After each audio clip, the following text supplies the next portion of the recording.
এটা অতি উদ্বেগজনক বিষয়। জুৰিয়াৰ এখন ব্যক্তিগত খণ্ডৰ বিদ্যালয়ৰ নাম সাঙুৰ খাইছে প্ৰশ্নকাকত ফাদিলৰ এই সমগ্ৰ ঘটনাক্ৰমত।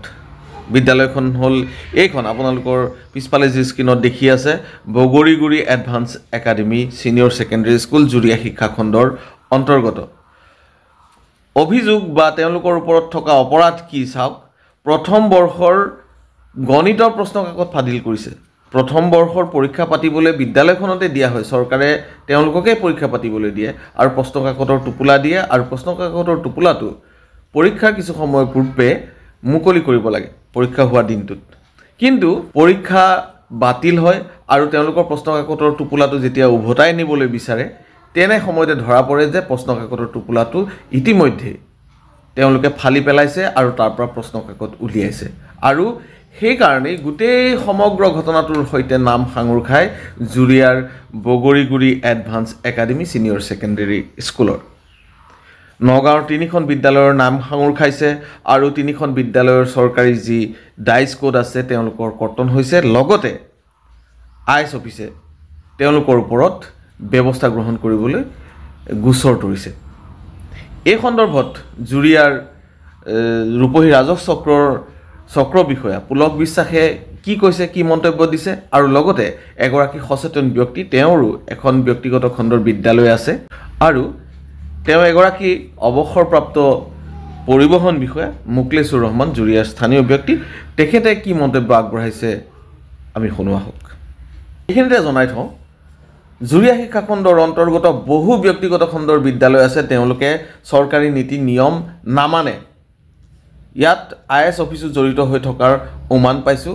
লগতে যিসকল শিক্ষা বিষয়া আছে তেওঁলোকে তেওঁলোকৰ কৰ্তব্যসমূহ কাৰাভাৱে তেওঁলোকে পালন কৰা নাই, যাৰ বাবে কিছুমান বিদ্যালয়ৰ মাটি নাই, কিছুমান বিদ্যালয়ৰ পাৰ্মিশ্যন আছে বেলেগ এখন গাঁৱত কিন্তু চলাই আছে আন এখন গাঁৱত, কিছুমান বিদ্যালয় আন এখন চৰকাৰী বিদ্যালয়ৰ সন্মুখতেই বিদ্যালয় পাতি পেলাই বহি আছে। এনেধৰণৰ চৰকাৰী নীতি নিয়ম ভৰিৰে মোহাৰি তেওঁলোকে বিদ্যালয় চলাই আছে। তাৰ উপৰিও অসংখ্য চৰকাৰী গাইডলাইন তেওঁলোকে মানা নাই। এইসমূহ তথ্য লৈ পুনৰ আপোনালোকৰ মাজলৈ আহি আছোঁ, চাই থাকিবলৈ নাপাহৰিব। বেয়া হৈছে কিন্তু ইয়াৰ বাবে আমাৰ শিক্ষা বিভাগ নিজাববীয়াকৈ তদন্ত কৰি আছে আৰু কৰিব।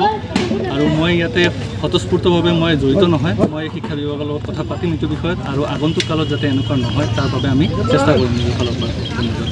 প্ৰশ্নকাকত ফাদিল হৈছে এই কথাটো মই কালি নিউজত অহাৰ আগতে, মোৰো এটা স্কুল আছে আপোনালোকৰ বাওঁফালে এইখিনিতে, মোৰ ছায়েন্সটো নাই, গতিকে মেথছৰ কথাটো আমি গম নাপাওঁ।